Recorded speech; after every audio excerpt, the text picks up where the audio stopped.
y'all know I be going live on my phone now. So I be forgetting that people can call my phone and then my shit just goes to hell. My bad, y'all. I'm back. But yeah, someone had called my phone and it was a complete glitch. I gotta start remembering to turn my phone off or not disturb. But as I was saying, so Rob, oh no, we on to Teeny now. So Teeny and no, not even Teeny. Yeah, Teeny and Rob's mom. Now the backstory is they haven't been that cool. Okay, Rob has been locked up for 17 years. 17 years. And most of his family, including his mom, hasn't been there for him a lot. Okay?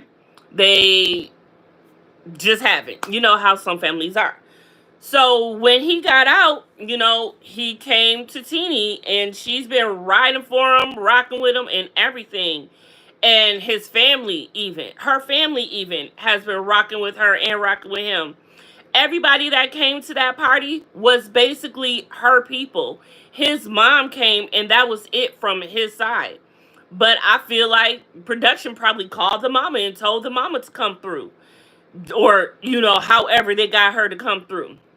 But the point is, everything was going fine until production gonna say, because whoever the voyeur was, who the person who was taping that whole entire fight, they heard production say somebody asked a provocative question, basically, to get the party started.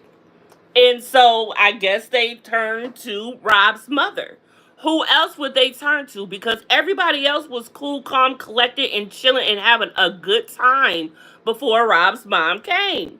And you could just see all of the tension happening. Now, yes, it was beautiful that she actually came to see Rob. It was awesome because she was the only one from his family that showed up for him.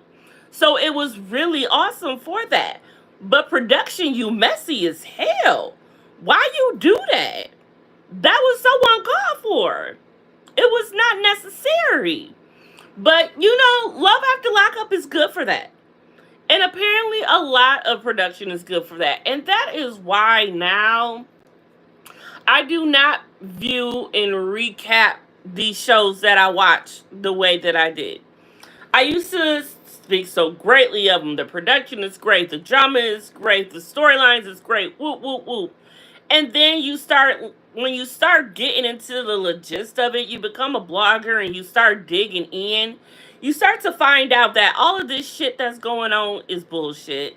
And it's fake. And it's a storyline. And it's this, is that, and the third. And that's exactly what this is. But I love me some Love After Lockup. I'm still watching. But the fact is, the things that they be going through do be true on a certain level. But the reenacting makes it so fake. And it brings up old shit and old feelings and old emotions. Because look, they don't got past that. But because you want a show, you want them to go through that shit again. I be damned.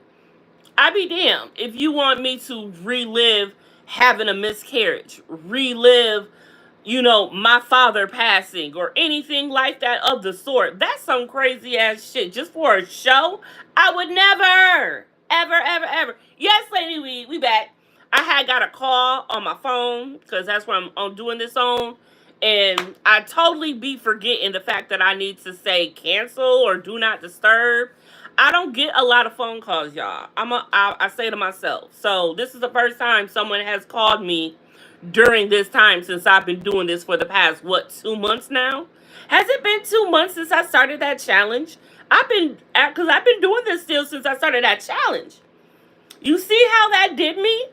See? I gave myself a challenge to do something and look at me. Now I do it just effortlessly every morning. And I'm starting to like coming on in the morning. Y'all still didn't tell me, do y'all like my mornings or do y'all like the nights? Y'all ain't told me because I'm really about to just stop doing nights altogether. After I finish, after this season of Detroit, Love and Marriage Detroit is over, um, I think I'm done with nights unless y'all like the night ones.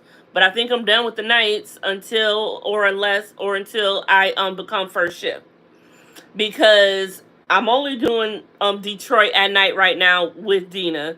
Um, Dina has a life, so she can't always make it.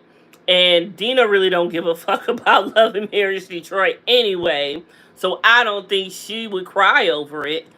And so I just feel like I can get a lot more in the morning, because I feel like talking right now, because I gotta go talk for 8 hours and put on this happy face. Welcome to blockchain. How can I help you? I'm tired of that. By the time I get off work, I don't want to talk to y'all. I don't even want to talk to myself. I shouldn't, but I do. But that's what I'm saying. So, yes, Lady V, I have been consistent. I am trying. I am trying to get my numbers up. My numbers are growing. They are growing. So please make sure y'all are just liking the video, sharing it. Share it to yourself. I don't give a fuck. Just share it. Share it to your other account. Leave a comment. Leave a happy face. Leave a thumb. I hate a thumbs up, but I don't give a. Leave a thumbs up. I don't care. I just trying to elevate. And I want to get more people in the chat so we can all talk. You know, I'm trying to get myself up there like other people do. I be seeing y'all in other people's chat and it be lit. I'm just trying to get about 50 people and I'm fine. I just want a little bitty itty bitty family. I ain't trying to have a lot. I'm not trying to be greedy. I promise y'all I'm not.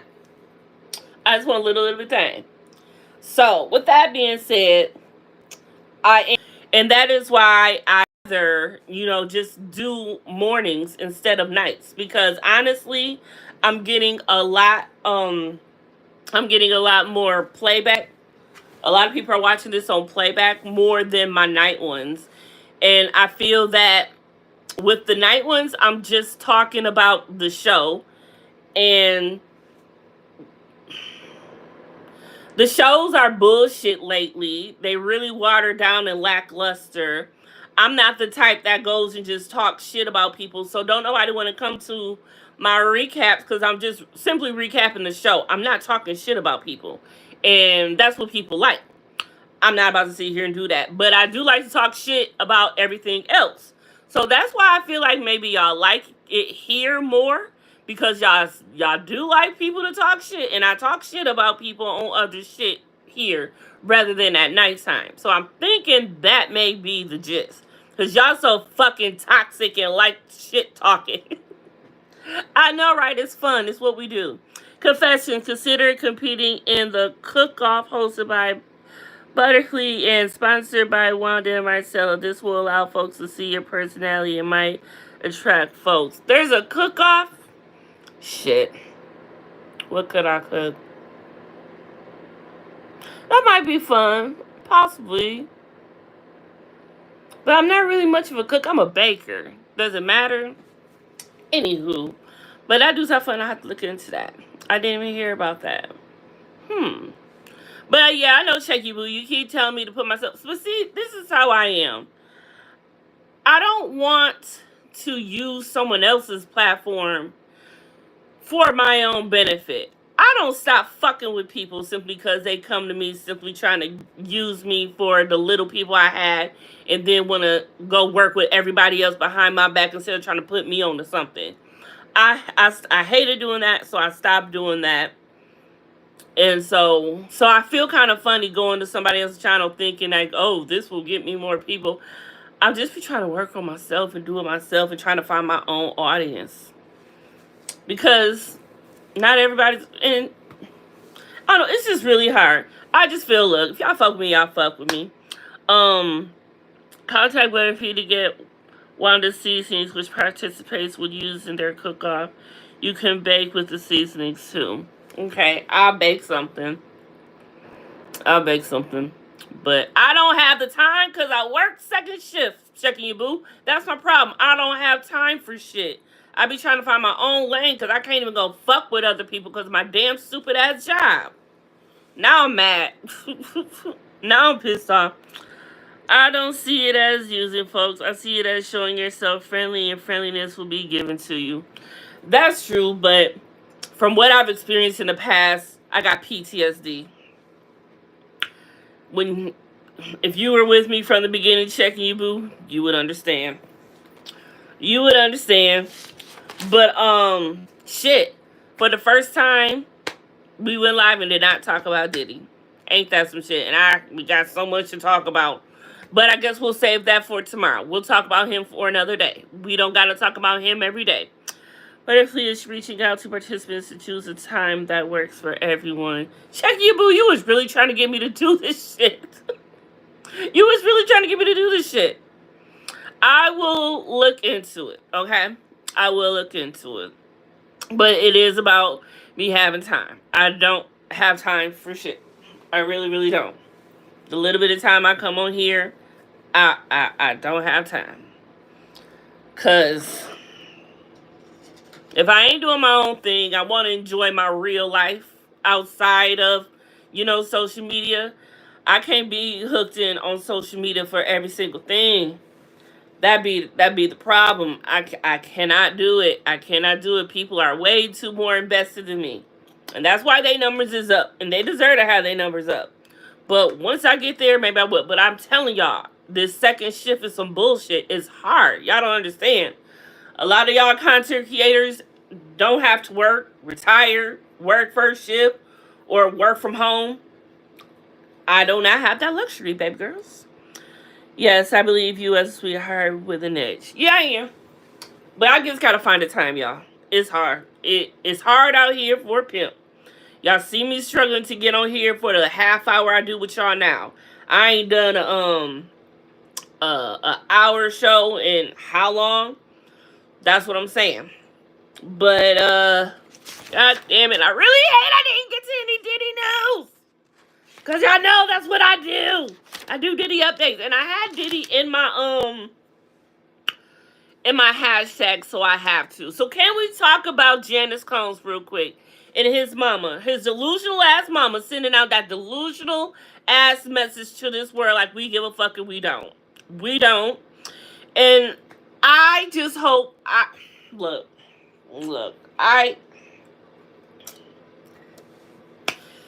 Clive Davis is definitely one of the people on them goddamn tapes. There is no reason after he denied knowing Diddy or remembering Diddy or whatever, now all of a sudden he care about the tapes. And remember, because there's like 4 of them. I think there's 4 with Diddy on it, and then there's a 5th with someone in a compromised position. So that's 5 A-listers right there. That's 5. 5, y'all. 5, y'all. 5. Got 5 on it. So I honestly believe, and these tapes have been going back for years and years and years. Back in his day when he could still color the rug and turn that hit before he had to have it replaced 8 times, I'm sure Clive was, shoot, that's how he got Diddy. Now my thing is, who's the top and who's the bottom? That makes for an interesting thought. Who's the top and who's the bottom in this situation? I don't want to think about these things, but here I am thinking about it. That's my mind. I guess I'm actually showing y'all how sick I am. Who's the top and who's the bottom? That is so disgusting and gross. This would be a time where I wish I was like a big, huge media person. Because if they shop that shit to me, because you would have to show the person the tape first before they would want it, right? So even if they didn't get it, they've seen it themselves. Check your boo. What are your favorite things to do in your free time? Use that to drive what you make your channel about. I do already, check you boo. I watch TV and I smoke weed. And I write. And I've already talked about that. It is what it is, check you boo. It's all good. I ain't tripping. But Kevin Hart, he is very scared. He is nervous. People are already asking him questions. See, right now, Kevin Hart is on a comedy tour. And you get asked press questions. And you got to answer questions because people are going to ask. You have to promote your shit. And so he's scared that people are going to start asking him about the freak-offs and Diddy. And he does not know what to say. As far as he's been asked so far, wrong person, wrong question. I don't even know what that means. You're clearly on the tape, so we got the right person. We're asking questions pertaining to the tape. We're asking the right questions also. So what's the problem? Now here's my little tidbit. Shout out to Tisa Tells, because I'm gonna shout her out every single day, because she is where I get most of my Diddy news from. About 90% of the time, to give the breakdown and some inside underground footage of what's going on. Did you see my comment when I suggested some people to invite to your panel to review the film? She said, oh, and I looked it up. I'm going to be watching it this weekend. I am watching it this weekend. I saw it. I was like, let me go and look before I forget. And I did see it. So I'm going to, I was trying to watch it at work, but all of my subscriptions on my phone ain't working. So anyway, I finally have my weekends back. So this weekend I'm watching She Said. So we gonna get into that. Yes, we will, check you, but we will get into that. But let me get back to Kevin Hart real quick so I can go and be on time, because a bitch getting a smoothie today. You know that, right? So Tisa, I was watching her live last night, and she pulled up a TikTok of a guy from some reality show that happened, right? Okay. And he was with a girl on a show, and his girlfriend got into it with another girl on the show, okay? This girl, but his girlfriend, am I mixing up things? Him and his girlfriend went into this girl's room one day, okay? She had some shit she had to deal with, and so she left. We're not sure if that shit was linked to Diddy or not. We'll get there, okay? So when they went to this girl's room, they seen a note on her table that said "Love Puff" or "From Puff," whatever. So before the girl left, she got a bouquet of flowers, a big, gigantic, huge bouquet of flowers. The same bouquet of flowers that Diddy would send Kim, Diddy would send Young Miami, Diddy would send J-Lo, Diddy would send any woman whenever he fucked up. And so he must have fucked up with her, and he sent that shit to her. So so she leaves for whatever reason. Don't know if it was related to Diddy or not. For a week. And so production, being a reality TV show and fake, they wanted them to do something to get the drama going on the show. So they let the guy that's telling the story and his girlfriend into homegirl's room. I wrote it down. Okay. So the girl, the flowers were gone. The note was still on the table, and they saw the note, and they didn't say nothing. So I guess something was brung up about it, and there was this whole situation to where Puff called production, threatened to have the show canceled, threatened to have all of this done to, because they thought that his shit was going to come out. Mind you, this was all happening. This was just recently. Like, right after the whole Cassie situation happened. Now, are you following so far? I hope so. Just work with me here. It'll all come together at some point. So now,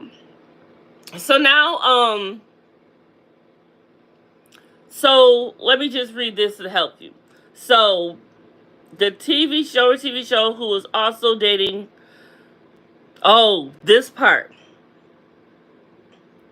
So the girl who was dating Puff was also dating Kevin Hart.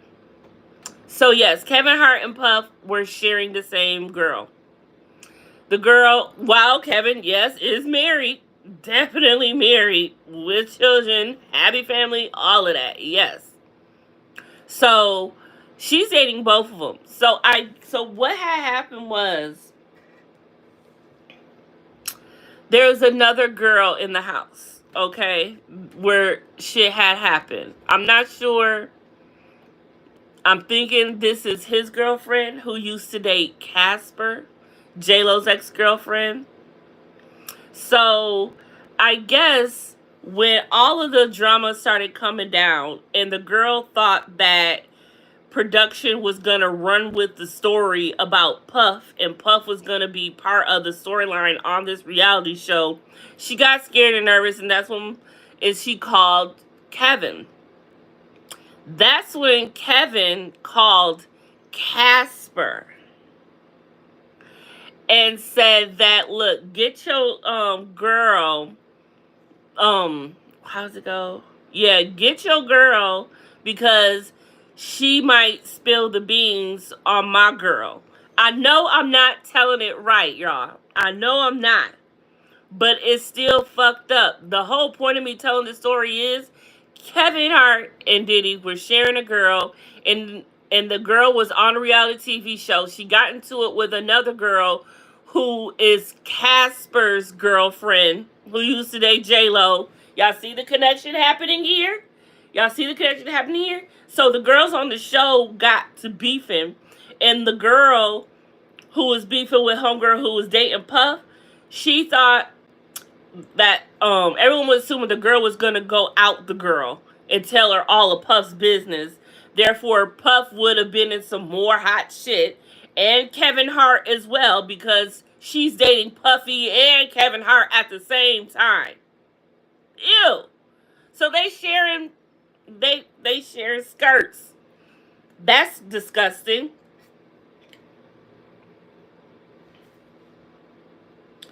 But it's only a matter of time before it is leaked, or the name is leaked, if not the video, one of the videos of the A-lister that is with Puff. I don't know which one's going to leak first, either the one with him and Clive or him and someone else. We don't know. There's also one, besides the one that we think of him and Clive, there's one that's the underage one. We don't know if they're underage at the moment or not, but whoever that is, that person definitely knows it's them now. However, at the time, they did not know that they were being filmed, so they are petrified. I'm not sure how this is going to work. I don't think the person can buy the tape back now. I'm not even sure how all of that is going. But the point is, the tape is still being shopped around. And it is a bidding war right now. There's two major outlets that are in a bidding war for this tape. Which means at some point, someone is going to win this bidding war. And someone is going to get this tape. And I have missed my time to get a smoothie. Fuck! I gotta go, y'all! Bye! Espirita TV. I know I didn't say that right, but hello, darling. I hate that you are just coming in when I gotta go, but I gotta go to my black job. And I can't even get a smoothie. The thing is, do I do the most by DoorDashing a smoothie where I'm gonna have to pay for one that I would pay for the price of two? I'd rather be able to buy a smoothie for my DoorDasher instead of giving them that money, because I feel that's so unnecessary. I could be late for work. No, I can't, because I'm the only one in today. Can't even be late for work. As late as I am now. Can't be later for work. Can't be later. But espoir. I hope I'm saying it right. If it's not, it's sexy if it ain't that way. Espoir. Thanks for becoming a subscriber. And thanks for saying hello. Thanks for coming through. Where are you reaching out from, might I ask? If you are new when you come in here, that's what I like to know. I like to know where my people is from and who I'm connected with. But my name is Confessions of a Reality Queen, a.k.a. Confessions, and I come here every day around this time to talk gossip, to talk reality TV, to talk politics, to talk food, to talk fashion, to talk whatever the hell is going on, whatever is relevant. So I will see y'all cats and kittens tomorrow, and we'll talk more Diddy. We'll see what's going on. Oh! Before I go, God damn it, I'm going to be late. Big brother. We are down to the nitty gritty. So Chelsea won HOH. She put up Mackenzie and Cam. She wanted to have a little favor for Rubina to remember, just in case Rubina won. Now y'all know whoever wins the veto is the sole vote, has the sole vote to evict. So, with that being said, Mackenzie won HOH. This is a spoiler. I'm sorry. If y'all like spoilers, y'all need to leave. Mackenzie's won HOH, but that's not a spoiler. We knew she was going to win HOH. But what she's doing with it is the one. Okay, so this whole time, MJ's been more on the fact that she wants to evict Cam and keep Rubina to have the whole, girls thing at the end. But Chelsea wants her to take Cam to the end. I don't understand why, because either way, they're both gonna take Chelsea. So I don't even know why she's tripping. Or else, but we know that she got a thing for Cam, and she probably just want to take Cam as far as she can. But the thing is, she's been so gun-ho that she wants Rubina out. She's gonna get Rubina out. She's gonna get Rubina out. But she says, so after Chelsea's worked her magic. Now you know Chelsea held MJ's reign the whole entire time MJ was HOH. So she did whatever Chelsea wanted her to do, regardless if she thought she did or not. She ended up. And she's doing it now. Because in real time, just yesterday, I think Chelsea convinced her to use the veto, to evict Rubina. So it looks like come Thursday night, she's going to be evicting Rubina. Now, will Thursday's episode be live? We are not sure yet. It might be pre-taped. We're not sure yet. We don't know. But that was the last veto to be played. And it's up and up from here, y'all. It's up and up from here. Chelsea has played a miraculous game. She deserves to win. It definitely deserves to be her and MJ in those final 2 chairs. Definitely. But Chelsea deserves to win. Solely because she's just smooth with it. She's completely smooth with it. And not once did she play anyone else's game. Never. However, MJ, she's playing Chelsea's at this point. She should evict Rubina for herself, but Chelsea is going to have this on her when Chelsea does do her final speech. Chelsea's got this in the bag. I really hope she gets this. So that's all I have to say. Let me get out of here, y'all. I've got to go to work to go to my black job. Hey, Kamisha. Bye, y'all.